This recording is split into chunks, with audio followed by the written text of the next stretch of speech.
ਬੰਦਾ ਚਾਹਵੇ ਤੇ ਕੀ ਨਹੀਂ ਕੁਛ ਕਰ ਸਕਦਾ। ਇਹ ਮੰਨਿਆ ਵੇਲਾ ਤੰਗ ਤੋਂ ਤੰਗ ਆਂਦਾ ਏ। ਉਹ ਰਾਂਝਾ ਤੁਰੇ ਤੇ ਸਹੀ ਤਖਤ ਹਜ਼ਾਰੇ ਤੇ ਪੈਰਾਂ ਹੇਠ ਸਿਆਲਾਂ ਦਾ ਚੰਗ ਆਂਦਾ ਏ। ਪੀਸੀ ਰਿਕਾਰਡਰ ਜਿਹਨੂੰ ਅਸੀਂ ਪੰਜਾਬ ਕਲਚਰ ਟੀਵੀ ਕਹਿੰਦੇ ਹਾਂ, ਰੋਮੀਓ ਜਾਲਬ ਆਵਾਮ ਦੀ ਆਵਾਜ਼ ਲੈ ਕੇ ਤੁਹਾਡੀ ਖਿਦਮਤ 'ਚ ਹਾਜ਼ਰ ਹੈ। ਨਾਜ਼ਰੀਨ, ਇਹ ਆਵਾਮ ਦੀ ਆਵਾਜ਼ 'ਚ ਅਸੀਂ ਉਹ ਮਸਾਇਲ, ਉਹ ਗੱਲਬਾਤ ਕਰਨੇ ਆ ਜਿਹੜੇ ਲੋਕਾਂ ਨੂੰ ਬੜੀ ਬੇਚੈਨੀ ਨਾਲ ਇੰਤਜ਼ਾਰ ਹੁੰਦਾ ਹੈ। ਉਹ ਸਵਾਲਾਤ ਭੇਜਦੇ ਨੇ ਕਿ ਸਾਡੇ ਜਲਦ ਜਵਾਬ ਦਿਓ। ਅੱਜ ਕੱਲ੍ਹ ਪੈਨਸ਼ਨਾਂ ਦਾ ਕੇਸ ਹੈ PTCL ਦੇ, ਅਤੇ ਬਹੁਤ ਸੇ ਪੈਨਸ਼ਨਰ मैं कहना कि वो सानू कहते रहते हैं कि ये फलां केस आ गया तो जवाब दिओ, ये किस तरह होएगा की होएगा। राणा साहब जिहड़े साबका जनरल सैकटरी ने PTCL दे, इन्हां नूं लोकी बहुत पुछते हैं कि राणा साहब सानू इन्हां चीज़ों के सवालों के जवाब दिओ। तो राणा साहब नूं असीं बड़ी मुश्किल कैच किया, क्योंकि अजकल केसां दे विच इन्ने उलझे हुए हैं कि इन्हां कोल कोई टाइम नहीं गा। हुण भी इस्लामाबाद वास्ते तैयार हो रहे थे, तो मैं इन्हां नूं टैलीफोन करके मैं कहा राणा साहब लोगों के बड़े सवाल ने, तुहाडे कोल जिहड़े सवाल आए ने कम अज़ कम उन्होंने जवाब दे दिओ। तो राणा साहब ने बड़ी मुश्किल नाल टाइम कढ़िया। तो राणा साहब बहुत बहुत शुक्रिया तुहाडा कि तुसीं इहनूं कल्चर नूं टाइम दिता। तो जिहड़े सवाल ने दसो, लोकी की पुछ रहे हैं तुहानूं? बहुत शुक्रिया जालिब साहब। इस तरह है कि ये 29/4/2024 ऑनरेबल सुप्रीम कोर्ट के बेंच ने एक फ़ैसला किया वॉलंटरी सेपरेशन स्कीम जो 2008 के एम्प्लॉइज़ थे उनके लिए, और एक फ़ैसला उन्होंने किया जो पे और पेंशन के केसेस हैं। तो जो पेंशन वाले थे VSS 8 वाले, उनका केस जो है वो 12/2 जो है ना दोबारा उनको अलाउ कर दी कि आप जाके हाई कोर्ट में फ़ाइल करें और उसको वहाँ पे देखा जाए मेरिट पे कि क्या 12/2 ठीक भी है या नहीं है, क्या वाकई फ्रॉड हुआ भी है या नहीं हुआ है, क्या इन्होंने वहाँ पे ये ओपन किया हुआ था कि वो VSS लेके रिटायर हुए हैं, क्या उनकी चीज़ें लगी हुई हैं या नहीं हुई हैं, ये बेसिकली, और इनका मेरिट पे बनता पेंशन जो है मंथली वो बनती है या नहीं बनती है, ये सवाल जो है ना ये तो उनकी हद तक हो गए जो VSS वाले थे। अब उसी ऑनरेबल बेंच ने एक और जो है जो पे एंड पेंशन के केसेस थे जो नॉर्मल रिटायर हुए हैं, तो उनमें उस ऑनरेबल बेंच ने 2 सवालात जो है ना वो इश्यूज़, जिसको हम कहते हैं लॉ की लैंग्वेज में, वो इश्यूज़ फ्रेम कर दिए हैं कि इनके बारे में बताया जाए, और इन पे तमाम वकला को कहा है कि आप अपने अपने जो है ना वो कंसाइज स्टेटमेंट जो है ना वो जमा करवाएं। अब बुनियादी तौर पे जो सवालात हैं जो रेज़ किए हैं, जैसे ही वो सवालात रेज़ हुए वो सिर्फ़ और सिर्फ जो TNT के एम्प्लॉइज़ थे उनकी हद तक हैं, और उनके लिए भी है क्या उनमें से भी किसी का राइट बनता है या नहीं बनता है, उससे मुंसलिक हैं। तो इससे काफ़ी सारी ना परेशानी पैदा हुई। जो PTCL के कॉरपोरेशन में भर्ती होने वाले एम्प्लॉइज़ हैं उनके सवालात बहुत सारे आना शुरू हो गए मेरे पास। अब मुझे ये पहले तो कंसाइज स्टेटमेंट बनाना थी, फिर इसको बना के जमा कराना था। मैं 4-5 दिन 6 दिन जो है ना ये जितने भी दिन निकले हैं, तो उसके बाद मेरी मसरूफियत बढ़ गई, मैं तवज्जो नहीं दे सका। लेकिन ये तारिक साहब जो हैं ये और दोस्त जो है ना बहुत ज़्यादा इंसिस्ट कर रहे थे कि आप वक्त निकालें, तो मैंने इसलिए जो है ना आज हाज़िरी दी है। देखें, बात ये है कि ये जो सवालात किए हैं ऑनरेबल बेंच ने, इश्यूज़ फ्रेम किए हैं, वो बेसिकली इश्यूज़ सही फ्रेम नहीं हुए। उस इश्यूज़ में ये कहा है कि इनकी स्टेटस क्या था एम्प्लॉइज़ का जो TNT वाले थे, और फिर ये कहा है कि इनकी एंटाइटलमेंट जो है ना ये दोनों इंटरकनेक्टेड हैं। ये बिल्कुल ये ठीक बात है कि दोनों इंटरकनेक्टेड हैं। जैसे ये सवालात हुए तो लोग तो फिर और तरीके से कहते हैं जी वो यूँ हो गया, फलाना हो गया, फलाने को कोर्ट को डिक्टेट कर दिया। मैंने उस वक्त भी कहा था, मैं आज भी कहता हूँ, देखें पॉजिटिव दिखा करें, इस तरह नहीं होता सारी चीज़ें तुम्हारी ख्वाहिश पे नहीं चलती हैं। ये देखना है कि कहाँ से ये सवाल एमर्ज हुए हैं, कहाँ से इन्होंने ये जनरेट हुए हैं। मैंने इनको बड़ी तफसील के साथ देखा तो फिर मुझे ये पता लगा, अंदाज़ा हुआ कि एक जजमेंट थी इस्लामाबाद हाई कोर्ट की। तो ये उसका ICA का नंबर है 82/2021 2021। इस जजमेंट में जो है ना इसका पैरा नंबर 8 है, जहाँ पे ये स्टेटस और एंटाइटलमेंट का आता है TNT वालों का, वहाँ से उन्होंने जो है ना ये क्वेश्चन लिए हैं। अब क्योंकि ये पहले डिस्कस नहीं हुआ है कि लाजमी नहीं है कि कोर्ट इन्हीं क्वेश्चन पे पाबंद रहे, इन क्वेश्चन को हमने बिल्कुल जो है ना चैलेंज कर दिया है। ये क्वेश्चन बनते नहीं हैं, अगर देखा जाए तो ये पहले डिसाइडेड हैं और फिर स्टैट्यूट ने जो है ना बड़ा अच्छे तरीके से इनको डिसाइड किया हुआ है। तो अब जो नए क्वेश्चंस हैं, जो नए इश्यूज़ हैं, वो बेसिकली होंगे। पहली बात तो ये है कि ये दो एक्ट हैं, एक 1991 का एक्ट है, एक जो है ना 1996 का एक्ट है। पहले वाला जो एक्ट है उसने तो बिल्कुल सिंपल सा ये कहा है कि जो TNT वाले एम्प्लॉइज़ थे वो कॉरपोरेशन में आए तो बस उनका जो है ना कॉरपोरेशन को ये कह दिया कि आप इनकी टर्म एंड कंडीशन चेंज नहीं करेंगे, और उनको अपना लेजिस्लेचर ने, स्टैच्यू ने डिपार्टमेंटल एम्प्लॉय कहा है, डिपार्टमेंटल एम्प्लॉइज़।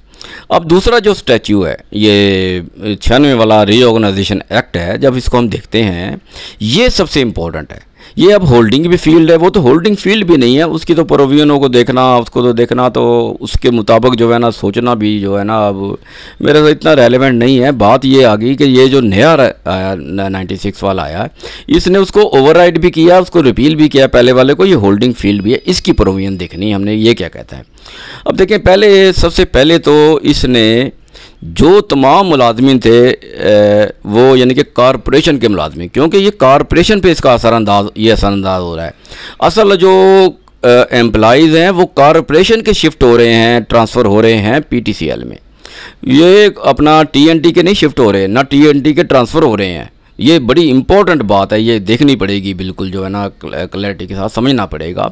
कॉरपोरेशन के एम्प्लॉइज़ जो है ना वो ट्रांसफ़र हो रहे हैं PTCL में, तो फिर ट्रांसफ़र्ड जो कॉरपोरेशन के एम्प्लॉय हो रहे हैं उनका स्टेटस डिस्कस होना है। तो बुनियादी तौर पर ऐसा हुआ कि लेजिस्लेचर ने जो कॉरपोरेशन के एम्प्लॉइज़ थे उनमें बिल्कुल जो है ना वो TNT के एम्प्लॉइज़ भी थे, ये नहीं मैं कहता, उनको डुअल जो है ना 2 दफ़ा प्रोटेक्शन आ गई, पहले 91 के तहत आ गई, फिर 96 के तहत आ गई। लेकिन जो कॉरपोरेशन वाले हैं उनको 96 के तहत आ गई। अब 96 की जो प्रोटेक्शन है वो बहुत ज़्यादा ओवरराइड करती हैं, वो बहुत ज़्यादा इम्पोर्टेंट है। तो पहले तो लेजिस्लेचर ने ये कहा कि ये सारे ट्रांसफर्ड एम्प्लॉइज़ हैं। अब ये लफ्ज़ जो है ना ट्रांसफर्ड एम्प्लॉई, ये बजाते खुद जो है ना अपने मीनिंग रखता है, ये खुद बता रहा है कि ये कॉरपोरेशन से ट्रांसफ़र हुए हैं PTCL में। तो अब लेजिस्लेचर ने इसको N ब्लॉक ट्रांसफ़र किया है, एक ब्लॉक के अंदर डाल के ट्रांसफ़र किया, सबको ये कह दिया कि ट्रांसफर्ड एम्प्लॉई है। अगर इसमें कोई वो वर्कमैन वगैरह होते तो फिर लेजिस्लेचर जो है ना वो कहता कि ये इनकी प्रोटेक्शन इस तरह है और इनकी प्रोटेक्शन ऐसे है, ये वर्कमैन हैं और ये सिविल सर्वेंट हैं। कोई तफरीक लेजिस्लेचर ने नहीं की है। तो एक तो बात ये होगी कि ये जो एम्प्लॉइज़ जो ट्रांसफ़र हुए हैं ये कॉरपोरेशन के हुए हैं, तो इसमें TNT के और कॉरपोरेशन दोनों के हैं। अब बात इसमें तो सिर्फ ये क्वेश्चन ये रेज़ किया गया है कि इसमें कुछ वर्कमैन हैं, कोई सिविल सर्वेंट हैं, ये मैंने पहले भी बताया है, ये इस तरह नहीं है।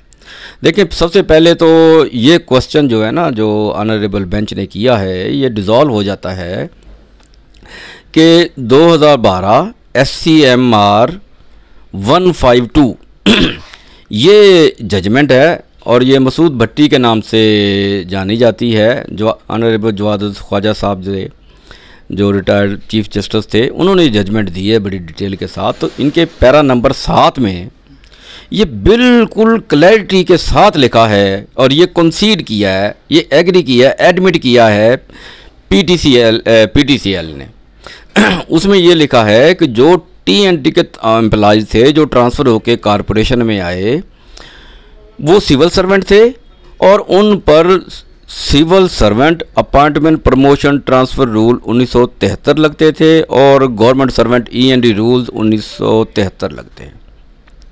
अब ये दोनों जो रूल्स हैं ये बुनियादी तौर पे जो civil servant appointment promotion transfer rules हैं इसके तहत BPS से 1 से लेकर BPS 22 तक की जो अपॉइंटमेंट होती हैं वो इसी के तहत होती हैं।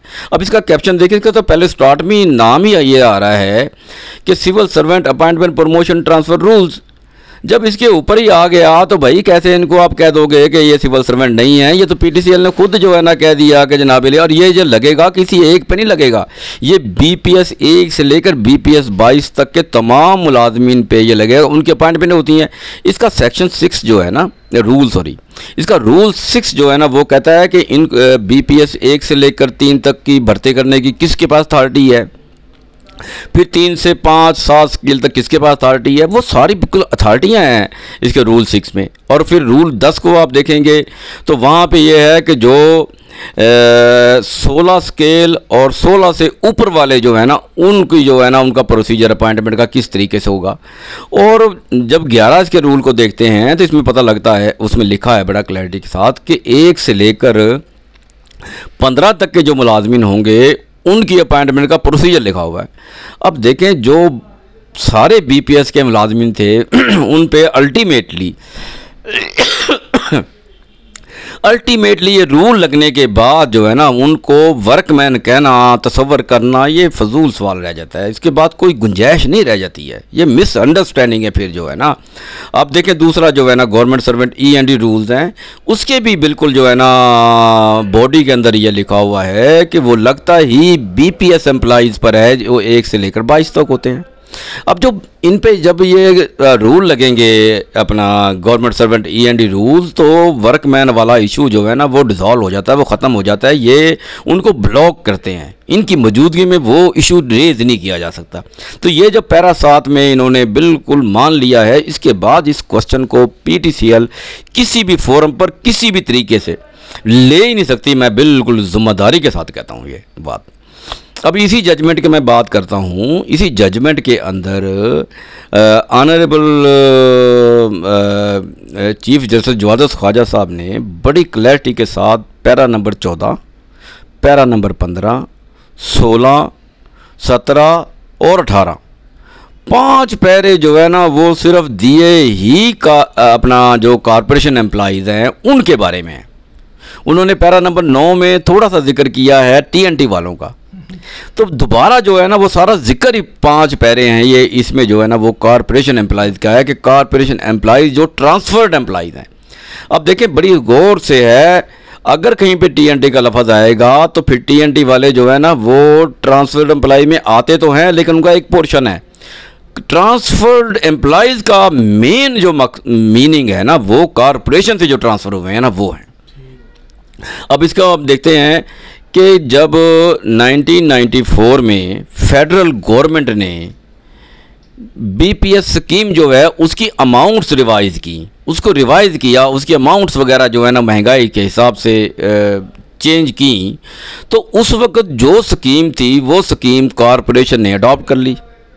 अब वो जो कॉरपोरेशन ने जैसे ही वो अडॉप्ट की है तो वो स्कीम बीपीएस 1 से लेकर बीपीएस 22 तक के लिए है। जब वो स्कीम अपना अडॉप्ट की है, ये अडॉप्ट करते ही ये जो वर्कमैन का इशू है ये ख़त्म हो जाता है। किसी भी बीपीएस एम्प्लॉइज़ को workman for the sake of term and conditions of service, for the sake of benefits नहीं कहा जा सकता।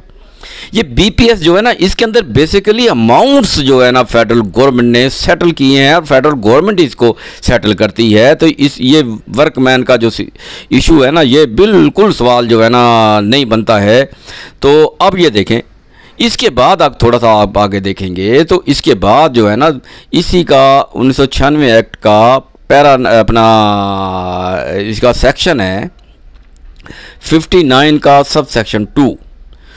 यहाँ पे लेजिस्लेचर ने बिल्कुल क्लैरिटी के साथ ये एक बात कर दी, ये लिख दिया है कि जितने भी कॉरपोरेशन ने ऑर्डर निकाले थे, अब जो कॉरपोरेशन ने ऑर्डर निकाले थे उनमें इनके अपॉइंटमेंट लेटर थे जो कॉरपोरेशन में भर्ती हुए, फिर जो कॉरपोरेशन ने बीपीएस स्कीम निकाली वो नोटिफिकेशन है, फिर कॉरपोरेशन ने ही डिसिप्लिन रूल अथॉरिटीज़ के लिए गवर्नमेंट सर्वेंट END रूल्स का एक नोटिफिकेशन निकाला कि ये बंदे जो है ना इनके खिलाफ एक्शन जो है ना फलाना अथॉरिटी ले सकेगी। तो गवर्नमेंट सर्वेंट END रूल्स को अडॉप्ट कर लिया।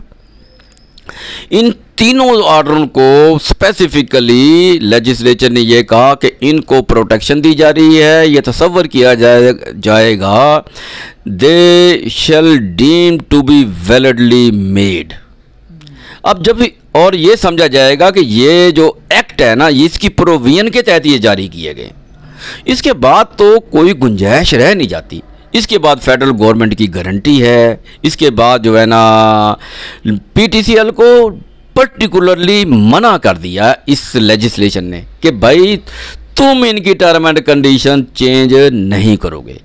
भाई बात बड़ी सिंपल सी है, जब तुम्हें मना ही कर दिया स्टैच्यू ने कि तुम चेंज नहीं करोगे, तो अब तुम जो वर्कमैन का इशू लाना चाह रहे हो तो तुम तो चेंज करना चाह रहे हो, तो ये तो टोटली नफ़ी हो गई ना, बिल्कुल 100% ही कि तुम्हें स्टैच्यू, और वो स्टैच्यू भी वो है जिसने पीटीसीएल को पैदा किया है, जिसने पीटीसीएल को पैदा किया है। अगर उसके तुम मेन अपना स्टैच्यू की प्रोविजन को नहीं मानोगे तो भाई तुम किसको मानोगे? ये कैसे हो सकता है? ये पॉसिबल ही नहीं है। इम्पॉसिबल चीज़ों को पॉसिबल करने की कोशिश की जा रही है जो एज़ पर लॉ पॉसिबल नहीं है। मैं नहीं समझता। देखें, हम ये तमाम चीज़ें बिल्कुल अदालत के सामने रखेंगे। और फिर फेडरल गवर्नमेंट ने गारंटी दी है। गारंटी क्या है? देखें, अगर ये पीटीसीएल खुदा ना करे किसी वक्त नहीं बचता है, नहीं रहता है, इसके ये अपना डिफ़ॉल्ट कर जाता है, तो फिर भी लिखा है कि फेडरल गवर्नमेंट देगी। फिर फेडरल गवर्नमेंट अपने पास से देगी, वो जिम्मेदार है। ये बेसिकली ना इसकी तशरीह कर दी हुई है ऑनरेबल जस्टिस जवाद ख्वाजा ने। मैं अपने पास से नहीं कह रहा, मैं कोई भी बात अपने पास से कभी नहीं करता हूँ। मैं एक वकील हूँ, तो वकील का काम है बिल्कुल लॉ के मुताबिक जो है ना वो देना। अब आगे बात, अगर पीटीसीएल कहीं पे फ्रॉड करके टर्म एंड कंडीशन को चेंज करवाने की कोशिश करती है और उसके साथ एम्प्लॉय के साथ कंसेंट लेती है, उससे फ्रॉड हो जाता है, तो मैं कहता हूँ बिल्कुल फिर भी जो है ना ये जो अपना गारंटर है फेडरल गवर्नमेंट, ये जिम्मेदार है ये देखे कि फ्रॉड तो नहीं हो रहा, क्योंकि इसकी गारंटी है ना, इसने वॉच करना है, इस चीज़ को देखना है कि भाई फ्रॉड तो नहीं हो रहा है। अगर फ्रॉड होगा तो फिर भी ये जिम्मेदार है पीटीसीएल, ये फेडरल गवर्नमेंट। तो बात ये है, ये जो कंसेंट है ना, इसलिए मैं कहता हूँ, मैंने पहले भी कहा, आज भी मैं कहता हूँ कि जो कंसेंट ली जाएगी उसमें दो चीज़ें बड़ी इंपॉर्टेंट होगी। नंबर एक, उस कंसेंट के अंदर ये क्लैरिटी के साथ लिखा होना चाहिए कि अगर तुम साइन करोगे तो बकामी होशो हवास जो है ना आप साइन करो, और उसमें लिखा जाए कि जनाब तुम्हारी टर्म एंड कंडीशन साइन करते ही तब्दील हो जाएंगी, तो क्या आप साइन करना चाहते हैं? तो ये लिखा जाएगा तो इसको हम कहेंगे ये फॉर्मल कंसेंट है। अदरवाइज कोई कंसेंट जो है ना वो लॉ के मुताबिक मैं नहीं मानता, लॉ नहीं मानता, और इंशाल्लाह ताला अल्लाह के फजलो करम से हम किसी भी कोर्ट में जो है ना ये मानने नहीं देंगे। इसलिए मैं कहता हूँ 2017 के स्केल वाले, 2021 के स्केल वाले जिनको ये कहते हैं कि उनकी टर्म एंड कंडीशन चेंज हो गई, ये बात कानूनी तौर पे वैलिड नहीं है, उनकी बिल्कुल चेंज नहीं हुई है। किसी भी उनके लेटर में ना उन्होंने कोई कंसेंट दी है, ना कभी आज तक पीटीसीएल ने क्लैरिटी के साथ लिखा है कि तुम ये साइन करोगे तो हो जाएंगे। और फिर जो ये कंसेंट है, इससे क्योंकि राइट्स जो है ना वो डिप्राइव होने हैं, तो फिर ये स्टैम्प पेपर पे होनी चाहिए जिस पे विटनेस भी हों, गवाह भी हों, तब जाके टर्म एंड कंडीशन होंगी। अब कोई एग्रीमेंट है यूनियन का, तो जब इसमें कह दिया कि इनफरादी कंसेंट है, तो कोई एग्रीमेंट जो है ना वो इस पर इफ़ेक्ट नहीं कर सकता। एग्रीमेंट के साथ कोई एडिशनल चीज़ तो दी जा सकती है, उससे जो है ना जो प्रोटेक्टेड चीज़ है ना उन पे कोई असर नहीं है, उन पे कोई इफ़ेक्ट नहीं है। ये बिल्कुल मैं बड़ी ज़िम्मेदारी के साथ कह रहा हूँ। मैंने अल्हम्दुलिल्लाह अल्लाह के फजल करम से मेरी इस इश्यूज़ पर पीटीसीएल को एक कह लें कि वो रिसर्च स्टडी है। बात सिर्फ इतनी सी है कि घर की मुर्गी जो होती है ना वो दाल बराबर होती है, तो मैं क्योंकि फ्री में जो है ना वो बड़ी गहराई के साथ जो है ना लॉ को पढ़ के वो चीज़ें बताता हूँ जो किसी ने पहले नहीं बताई होती हैं। अगर जो पहले सब बता रहे हैं वही मैं बताऊँ तो फिर मुझे ये वीलॉग करने का कोई फ़ायदा नहीं है। फिर क्या फ़ायदा वक्त ज़ाया करना, अपना भी, अपने क्लाइंट्स का भी, अपने दोस्तों का भी। तो मैं ये कहता हूँ, अब ये जो सवाल फ्रेम किए हैं, देखें बात ये है, जब PTCL को, पहला तो मेरा क्वेश्चन ये है, जब PTCL को जो एम्प्लॉइज़ दिए हैं उनको कहा है कि ये टेली कम्युनिकेशन एम्प्लॉइज़ के नाम से आपको दे रहे हैं और कोई तफरीक लेजिस्लेचर ने नहीं की, तो ये PTCL खुद तफरीक नहीं पैदा कर सकती, पहली बात। फिर इनको कहा है कि ये तमाम के तमाम ट्रांसफ़र एम्प्लॉई हैं, तो इसमें अगर थोड़े से भी सिविल सर्वेंट है, मैं उनकी बात को फॉर एग्जांपल मैं कहता हूं कि अगर वर्कमैन भी हों तो जब वो एक ब्लॉक में आ जाते हैं ना, तो फिर जो मैक्सिमम बेनिफिट होते हैं वो ओवरराइड करते हैं सबके लिए। ये नहीं हो सकता फिर दूसरों को रेलीगेट कर दें आप। एक ब्लॉक का मतलब ये है कि सबके बेनिफिट, जो मैक्सिमम बेनिफिट हैं वही सबके बेनिफिट होंगे। तो और दूसरी बात मैंने बताया, ये जो BPS एम्प्लॉइज़ हैं, ये बुनियादी तौर पर इन पे वर्कमैन का कोई इफेक्ट नहीं है। इनकी तो अमाउंट्स जो है ना वो बेसिक पे की अमाउंट, इंक्रीमेंट, इनकी जो है ना वो ट्रांसपोर्ट, ये अपना क्या उसको कहेंगे हम, जो है ना ट्रैवलिंग अलाउंस, इनका डेली अलाउंस, इनकी तमाम चीज़ें जो है ना वो फेडरल गवर्नमेंट सेटल करती है, एम्प्लॉयर सेटल नहीं करता। तो बुनियादी तौर पे जहाँ पे एम्प्लॉयर के पास राइट नहीं होता चेंज करने का, सेटल करने का, वही तो स्टैट्यूटरी होता है। स्टैट्यूटरी का मकसद ही है। तो बुनियादी तौर पे अगर लॉ की लैंग्वेज में देखा जाए तो जब PTCL को मना कर दिया कि तुम चेंज नहीं करोगे, तो उनसे अख्तियार ही छीन लिया लेजिस्लेचर ने। जब ये अख्तियार छीन लिया तो इस अकेले लफ्ज़ की वजह से ही, इस अकेली लेजिस्लेशन की वजह से ही वो तमाम के तमाम जो थे वो इसेंशियली स्टैच्यूटरी हो गए। स्टैच्यूटरी होता ही ये है बेसिकली कि तुम्हारे पास अख्तियार नहीं है, तो PTCL के पास तो जब अख्तियार ही नहीं है तो फिर PTCL का जोर लगाना, ये बाकी बातें करना, ये चीज़ें जो है ना वो मैं नहीं समझता कि इसमें कोई ज़र्रा बराबर भी गुंजाइश है। तो ये मेरा आज इसमें एक टॉपिक था जो मैं इसमें बताना चाह रहा था आपको। अब ये एक जजमेंट इस्लामाबाद हाई कोर्ट ने दी, जिसकी मैंने पहले जिक्र किया है। उसका ICA नंबर है 82/2021 ना। वो मैं विदाउट प्रेजुडिस कहता हूँ, वो इस्लामाबाद के ऑनरेबल चीफ जस्टिस हैं आमर फ़ारूक साहब, उन्होंने, और एक और मोहतरम जस्टिस साहिबान हैं वो सुप्रीम कोर्ट में है, उन्होंने वो जजमेंट दी है। देखें, पहली बात तो ये है कि वो जजमेंट जो है ना वो मिसअंडरस्टैंडिंग पर खड़ी है। क्यों मिसअंडरस्टैंडिंग पे? उसमें से ये सवालात बेसिकली लिए गए हैं ये दोनों। उसी बेंच ने, इसी आथर जज ने, इससे पहले एक ICA है इंट्रा कोर्ट अपील 52/15 ये दी थी, और उसमें ये कहा है कि TNT के तमाम एम्प्लॉइज़ इन पे यानी कि जो तमाम एम्प्लॉइज़ हैं इन पे गवर्नमेंट सर्वेंट E&D रूल्स लगते हैं। और जो गवर्नमेंट सर्वेंट E&D रूल लगेंगे तो अपना आर्टिकल नंबर 16 जो है ये सिविल सर्वेंट एक्ट का, वो इन पे लग जाएगा। जब 16 नंबर जो है ना सिविल सर्वेंट एक्ट का तमाम पे लगेगा, क्योंकि ये जो गवर्नमेंट सर्वेंट ये रूल है ये BPS 1 से लेके 22 तक सबके लिए हैं, फिर ये एक पे नहीं अप्लाई होंगे, सब पे अप्लाई होंगे ये। तो जब लिख दिया कि पैरा नंबर 16 इन पे जो आर्टिकल नंबर 16 जो है ना वो सेक्शन कह लें, इसको आर्टिकल कह लें, वो इन पे लग गया, तो फिर ये देखते हैं जो 16 नंबर सेक्शन है, जो आर्टिकल है सिविल सर्वेंट एक्ट का, वो बुनियादी तौर पे एक चैप्टर है term and conditions of service.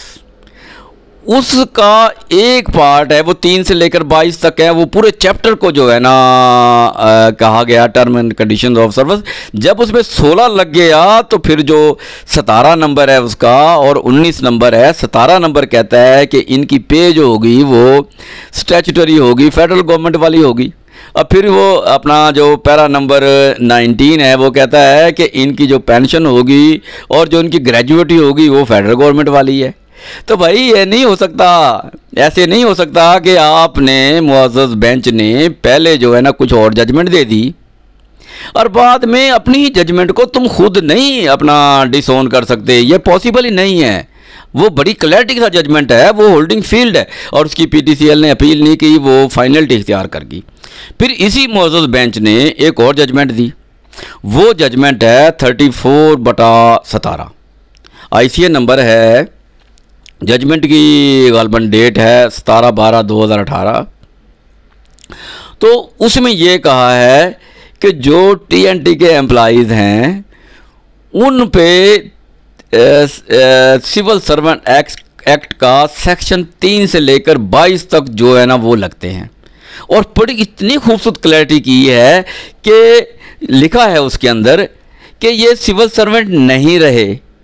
तो सुप्रीम कोर्ट के लार्जर बेंच ने तो लिखा था कि बट जो है ना फिर भी term and condition civil servant की इन पे लगेंगी। इसमें तो खूबसूरती के साथ ये लिखा है कि येट।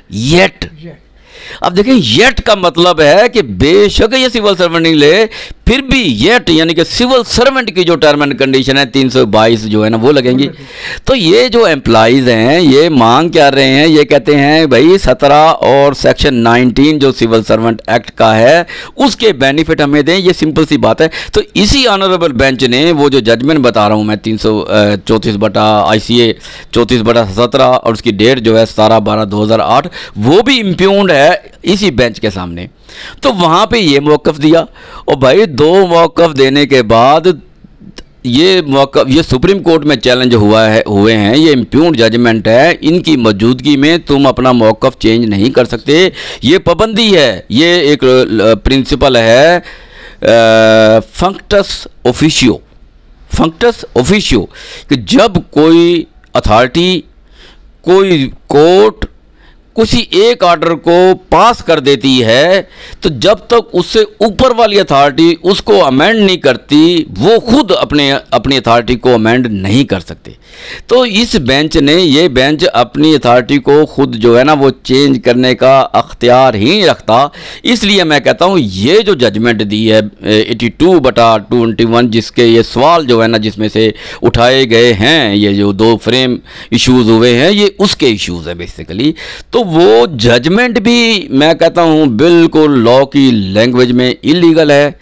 तो इसके जो इश्यूज़ हैं ये भी डेफिनेटली जो है ना वो इलीगल है, इनको नहीं लिया जा सकता। इश्यूज़ तो असल में ये हैं बुनियादी तौर पे, क्या कॉरपोरेशन के एम्प्लॉइज़ जो हैं वो सिविल सर्वेंट की डेफिनेशन में नहीं आते, वो ट्रांसफर्ड एम्प्लॉइज़ की डेफिनेशन में नहीं आते। क्या वो ट्रांसफ़र नहीं हुए हैं, क्या वो कॉरपोरेशन में ही रह गए हैं कॉरपोरेशन के?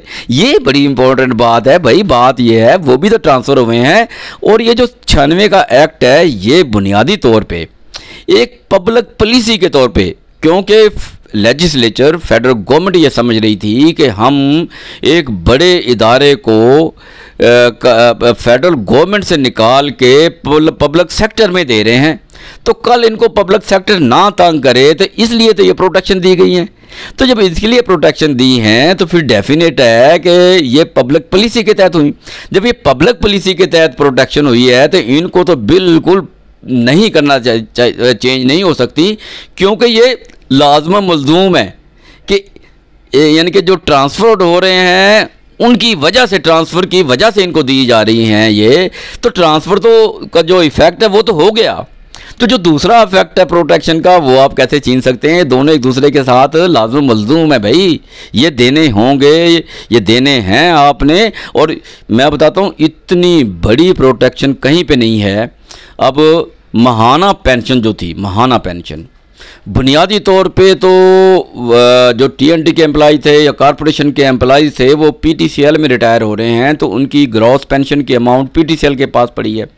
महाना जो पेंशन है रिटायरमेंट के बाद वाली वो भी पीटीसीएल ने देनी थी as per law, as per policy, as per जो है ना जो रूटीन प्रैक्टिस है। लेकिन यहाँ पे लेजिस्लेचर को ये डर था कि कल पीटीसीएल जो है ना ये बड़ा इदारा है तो ये हैंकी बहकी करेगा, तो इसलिए कहा कि भाई पीटीटी बना दिया। अब पीटीटी जो है ना उसने अपने पास से कुछ नहीं देना है, उसने अपने पास से कोई चीज़ नहीं देनी है, उसको ये कहा है कि तुम यहाँ पे ये कह दिया कि ये जो पीटीसीएल ने डायरेक्ट पेंशन देनी थी तुम डायरेक्ट पेंशन नहीं दोगे, बल्कि पीटीईटी जो है ना वो खुद कैलकुलेट, वो कहेगा कि आप मुझे रकम दें तो मैं चेक करके उनको दूं कि आप पूरी दे रहे हैं कि नहीं दे रहे हैं।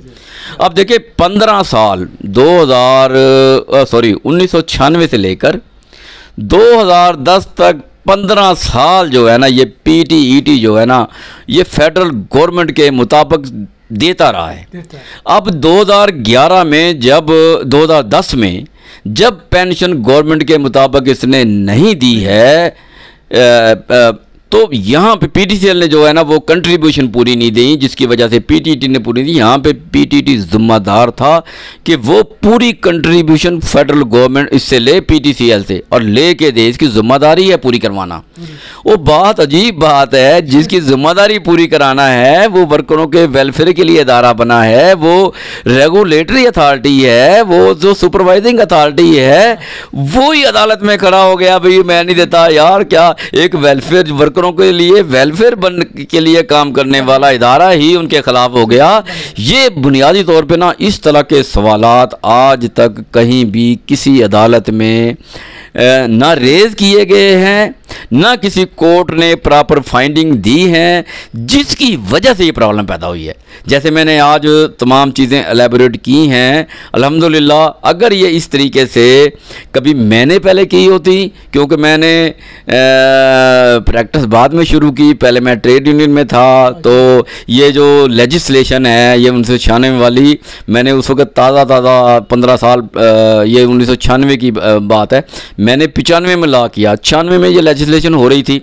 तो उस वक्त राना माजिद साहब हमारे सेक्रेटरी जनरल थे, तो हम सीबीए हो गए उस वक्त। फिर हमारे कंधों पे जिम्मेदारी आ गई कि इस लेजिस्लेशन को देखें। तो इस लेजिस्लेशन के बेसिकली हम तो कह लें कि इसको बनाने वालों में से शामिल हैं। तो जो बनाने वालों में शामिल हैं, हमें तो भाई इसका एक एक पैरा जो है ना हमारे खून से लिखा हुआ है।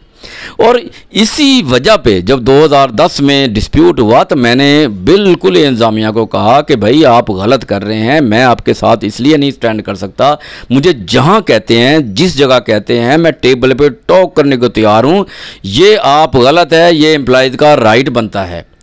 तो इसी बात पे मैं टेबल पे मैंने कभी एक दफ़ा भी पीटीसीएल की जो इंतज़ामिया है उनको मैंने कभी भी स्टैंड नहीं होने दिया। तो 2010 तक जो है ना तमाम चीज़ें एज पर फेडरल गवर्नमेंट मिलती रही। कुछ दोस्त एतराज़ करते हैं कि वो थोड़ा सा डिफरेंस था, फलाना था, भाई इतनी बारीकी से नहीं देखा जाता है, एक एक रुपया नहीं देखा जाता, कोई फ़र्क नहीं है उस वक्त तक। असल फ़र्क जो है ना वो 2010 के बाद पड़ा है बुनियादी तौर पे। तो ये देखें, ये जो अपना मैं कह रहा था कि ये जो लेजिस्लेशन थी, मुझे इसके बारे में पूरी नो हाउ है। तो जो 2008 का VSS आया था, तो मेरा जो VSS था वो नॉन पेंशनेबल था। सबसे पहले मुझे पूछा मैनेजमेंट ने कि यू आर ऑप्टिंग VSS? मैंने कहा no I am not opting VSS। तो मुझे कहा क्यों नहीं भैया आप VSS ले रहे हैं? मैंने कहा मेरा तो भाई नॉन पेंशनेबल है, मैंने 19 साल कुछ अपना एक आध महीना जॉब की है, तो मैं कैसे नॉन पेंशनेबल चला जाऊं? मुझे क्या ज़रूरत है, नहीं जाता हूं मैं आपको। लेकिन मैनेजमेंट, वर्कर नहीं समझते बेचारे ना, सादा लोग हैं, वर्कर नहीं समझते थे, मैनेजमेंट समझती थी कि यार इस बंदे को किसी तरीके से पीटीसीएल से निकालना है। उन्होंने कहा भाई आपकी हम पेंशनेबल कर देते हैं। और ऐसे वक्त में जब आम जो वर्कर थे, जिसको भी VSS मिल रहा था, चाहे नॉन पेंशन मिल रहा था, वो भाग के कह रहा था बस मैं निकल जाऊं, भाग जाऊं, पता नहीं बाद में पीटीसीएल या लगे बचना है कि नहीं बचना है। तो मुझे एक हफ्ते बाद ही उन्होंने पेंशनेबल करके ना एक और VSS दे दिया। और जब मेरा दूसरा VSS आया एक हफ्ते बाद ही, मैंने कहा यार, मैंने देखा उसमें 3-4 लाख रुपए बढ़ गए। उसमें पहले मुझे मेडिकल सहूलत नहीं थी, उसमें मुझे मेडिकल सहूलत दे दी। पहले मुझे पेंशन नहीं थी, उसमें पेंशन दे दी। फिर मैनेजमेंट ने पूछा मुझसे भाई आपकी खातर जो है ना आपके सारे जो बैच फेलो हैं जो आपके साथ भर्ती हुए, उनके हमें बहुत सारों को जो है ना VSS आपकी वजह से देने पड़े, खुदा के लिए आप चले जाएं। मैंने कहा चलो भाई मैं अपना VSS ले लेता हूँ, अब मेरे लिए फिजिबल बन गया है। लेकिन फिर मेरे दोस्त जो है ना, वो जो पीटीसी के मेरे साथी थे, जो मेरे साथ काम करते थे, उन्होंने रोना शुरू कर दिया। आप अगर चले गए तो हमारा कौन वली वारिस होगा, इस तरह होगा। मैंने कहा भाई मैं लॉ में जाके आपकी ज़्यादा खिदमत कर सकूँगा। उन्होंने मेरे पाँव में जंजीरें डाल दी मोहब्बत की। जब मैंने उनके आंसू देखे तो फिर मैंने कहा कि चलो मैं जो है ना नहीं लेता हूँ आपकी खातर ना। तो मैं ये समझता हूँ कि मैं अगर 2008 में VSS ले लेता तो मैं ये पूरी गारंटी के साथ कहता हूँ, जिम्मेदारी के साथ कहता हूँ, एक भी वर्कर का राइट जो था ना वो मैंने अदालत से ना इनका चेंज नहीं होने देना था। लेकिन मैंने ना लेने का फैसला किया। फिर मैंने अंदर जो है ना 2008 में UPS आया, यूनिफाइड पे स्केल। तो मैंने कहा भाई ये यूनिफाइड पे स्केल मेरी मौजूदगी में नहीं आ सकते, ये पॉसिबल ही नहीं है, मेरे साथ टॉक करें। तो उन्होंने उस वक्त यूनिफाइड पे स्केल थे वो हमने बड़ी एफर्ट के साथ पूरी स्ट्राइक करने के बाद जो हमने वो चेंज करवाए, और चेंज करवाने के बाद फिर हमने वो दोबारा सारी चीज़ें फेडरल गवर्नमेंट के मुताबिक 100% करवा दी। उस पर भी बहुत सारे जो है ना एम्प्लॉइज़ जो जिनका काम है बस मेरी मुखालफत ही करना ना, वो तो शायद ना उनकी जिम्मेदारी किसी ने लगाई हुई है कि बस इस बंदे की तो मुखालफत करनी है चाहे कुछ हो जाए ना। वो जो कहते हैं कि वो जनाब यूँ नहीं है फलाना नहीं है। भाई बात ये है जो 2008 का पैकेज है तो उसके अंदर दो चीज़ें बड़ी अहम हैं। आज मैं कुदरती बैठा हूँ तो मैंने कहा लंबी बात हो गई है, बस मैं ख़त्म करना चाहता हूँ। उसके अंदर दो चीज़ें बड़ी इम्पोर्टेंट है। पहला, उसके अंदर ये लिखा है gazetted employees, non gazetted employees. तो गज़टेड एम्प्लॉइज़ की जो मरात हैं और फिर जो नॉन गज़टेड एम्प्लॉइज़ की मरात हैं, भाई बात सीधी सी है। जो नॉन गज़टेड होते हैं वो हमेशा गवर्नमेंट के मुलाजमिन होते हैं, वो गवर्नमेंट के मुलाजमिन के अलावा हो ही नहीं सकते भाई, ये पॉसिबल ही नहीं है। तो ये मैंने बड़ी एफर्ट के साथ समझदारी के साथ उसमें डलवा दिया था ये लफ्ज़ कि ये जो पैकेज दिया जा रहा है ये नॉन गज़टेड एम्प्लॉय को दिया जा रहा है। तो नॉन गज़टेड कौन होते हैं? BPS 1 से लेकर BPS 15 तक वाले मुलाजमीन या 16 तक वाले मुलाजमीन। तो ये तो गवर्नमेंट के होते हैं। और फिर उसी के अंदर, उसी पैकेज के अंदर जिसको कहते हैं ये गवर्नमेंट के मुताबिक पैकेज नहीं है, बस यूँ है फलाना, जो उसी के अंदर ये लिखा है कि जो इनकी पेंशन होगी वो सिविल सर्वेंट एक्ट 1973 के मुताबिक जो है ना इसकी कम्यूटेशन और इसकी पेंशन जो है ना वो गवर्न होगी उसी फार्मूले के तहत। तो ये भी जो है ना वो क्लैरिटी के साथ मैंने डलवा दिया था। जब पेंशन भी और पे भी दोनों गवर्नमेंट के मुताबिक हैं, अमाउंट भी है, तो फिर उसको कहना कि ये वो पैकेज जो था वो अंडरस्टैंडिंग ऐसी है वो फलाना है। भाई बात ये इतनी मेहनत से लिया, आप तसव्वुर नहीं कर सकते कितने दिन जो है ना, एक महीना वहाँ पे अपना 1.5-2 महीने बल्कि कह लें कि हेडक्वार्टर में जो है ना धक्के खाए, सारा कुछ किया, मुखालफतें ली। यहीं से PTCL ने फैसला कर लिया था कि इस राना हसन को ये VSS में नहीं गया है, अब इसको जो है ना किसी तरीके से ना धक्के मार के निकालना है। तो मुझे 2008 से 2010 तक बहुत सारी लगातार ऑफर रही कि आप हमारी जान छोड़ दें, बताएं क्या लेते हैं। लेकिन मैंने वर्कर की खातिर जो है ना कभी इस बात पे कंप्रोमाइज़ नहीं किया। और अल्टीमेटली क्या हुआ, जब मैं नहीं माना किसी बात पे, फिर 2010 में जब 50% जो है ना वो तनख्वाह बढ़ाई, तो फिर उनके पास एक ही रास्ता था कि वो मेरा कला कमा करते। क्योंकि सबसे बड़ी रुकावट मैं था, मैं लॉयर था, मैं समझता था, मैं उनको डिफीट करता था। मैं जब वो पैकेज डिस्कस करते थे मैं कोई ना कोई चीज़ ऐसी उसमें लावारी डाल देता था कि उनको बाद में पता चलता था कि भाई हमारे साथ तो गेम कर गया राना हसन। तो मुझे फिर जो है ना ये पता था उस वक़्त कि अब जो है ना, या मुझे उस वक़्त भी वो कहते रहे कि देखें आपसे हमारा साथ झगड़ा नहीं है, आप एक साइड पे हो जाएं, जो कहते हैं उस तरीके से आपको कर देते हैं। आपको पहले भी ऑफ़र दी है, अब भी ऑफ़र दे रहे हैं। लेकिन मैंने फिर जो है ना कहा कि नहीं, देखें ज़िंदगी का कोई पता नहीं है, कितने दिन है कितने नहीं। मैंने कहा नहीं, मैं उनके साथ खड़ा रहूँगा। फिर मुझे जेल भेजा। जेल भेजने के बाद सारा कुछ वो आपको पता ही है, तमाम दोस्त समझते हैं ना। तो फिर जब मैं जेल में था तो मैंने जेल में ये बिल्कुल अपने आप के साथ अहद कर लिया था, यहाँ से निकल के मैंने एटम बम बन जाना है। और एटम बम जो है ना फिर ये PTCL के ख़िलाफ़ ही चलेगा। तो फिर उसके बाद मैंने आके बाहर निकल के अपने केसेस लड़े। अल्हम्दुलिल्लाह लगातार मेरे ख़िलाफ़ 32-33 केस फाइल हुए थे। मैंने लगातार केस जो है ना कंपनी को हराए, लगातार तकरीबन 25-26 केस जो है ना मैंने हरा दिए।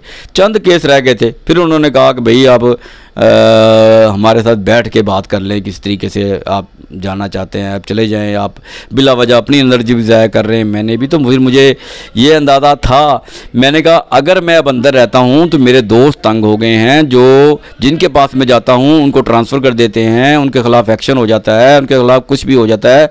लिहाजा मुझे उनके बचाने के लिए, और मुझे पता था कि मैं एक दफ़ा ये बाहर निकलने के बाद मैं लॉ में जिस जगह पहुँचूँगा ना, अल्हम्दुलिल्लाह अपने आप का इंसान को पता होता है। तो मैंने फिर जो है ना बाहर निकल के जो है ये प्रैक्टिस शुरू की है, ये आपके लिए की है बेसिकली।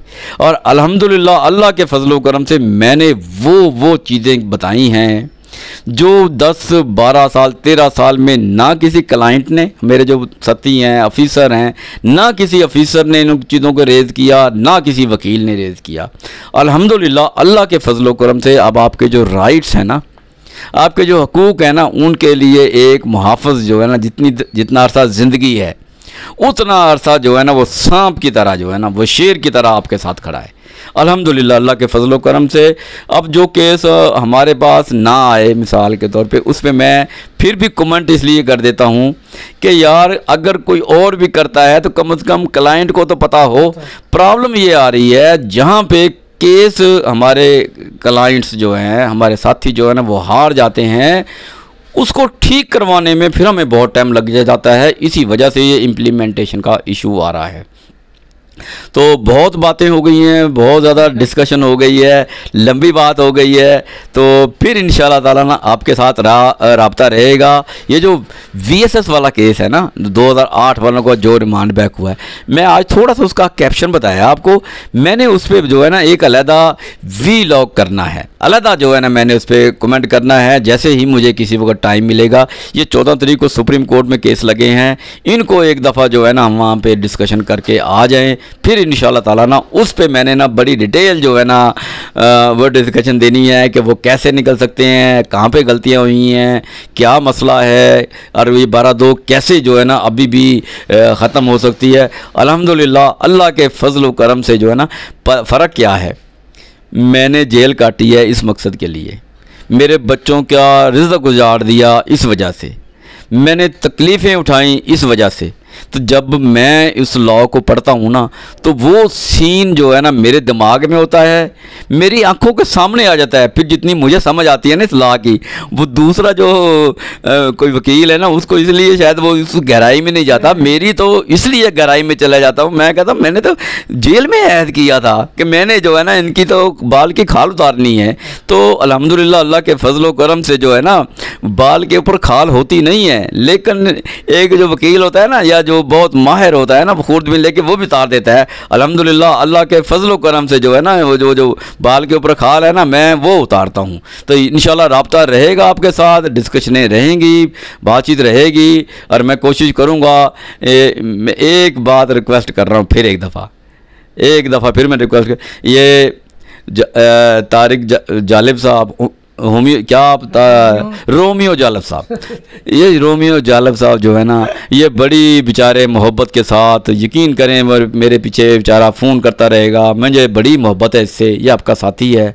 पिछली दफ़ा मैंने कहा था कि यार मेरे लिए कम से कम मैं आपको फ्री ऑफ कॉस्ट जो है ना, कभी आपसे 1 रुपया नहीं मांगा, फ्री ऑफ कॉस्ट इतनी गहराई वाली जो है ना वो मैं बता रहा हूँ आपको अपने आर्गूमेंट। तो इनके लिए जो है ना एक वो क्लिक ही करना आपने, कोई पैसे भी नहीं लगते हैं आपके। भाई ऐसा तो करें खुदा के लिए कि कम से कम इसका जो चैनल है ये तो खुश हो जाए, इससे तो पता लगे कि यार मैं किसी लायर के पास आया हूँ तो उसके चाहने वाले बैठे हैं। क्या आप मेरे चाहने वाले नहीं हैं? क्या आपको मेरा इतना भी एहसास नहीं है कि यार इस बेचारे को मेरे लिए नहीं देना? मैं अपने लिए कुछ भी नहीं कह रहा आपको, ना आपसे कोई मांग रहा हूँ। मैं आपको ये आज फिर रिक्वेस्ट कर रहा हूँ कि मुझे जो है ना आप दोस्तों में से इनके चैनल के लिए ना ये जो बड़ी मोहब्बत से आते हैं, इतना पीछे लगा रहता है, इतनी मेहनत करता है यार ये अपना रोमियो जालब ना, आप अंदाज़ा नहीं कर सकते। मैं आज इनके लिए रिक्वेस्ट कर रहा हूँ कि आप जो मेरे चाहने वाले हैं ना, वो मैक्सिमम जो है ना, मैक्सिमम जो है ना इनके चैनल को जो है ना वो आप सब्सक्राइब करेंगे। और मैंने फिर चेक करना है क्या मेरी मोहब्बत करने वाले जो है ना उन्होंने कितना ऑन किया है। तो बहुत शुक्रिया, बहुत मेहरबानी, बहुत लंबी बात हो गई है, फिर इंशाल्लाह ताला राब्ता रहेगा। खुदा हाफिज़। राणा साहब आपके चाहने वाले बहुत ज़्यादा है ने, सानू ही पता हैगा।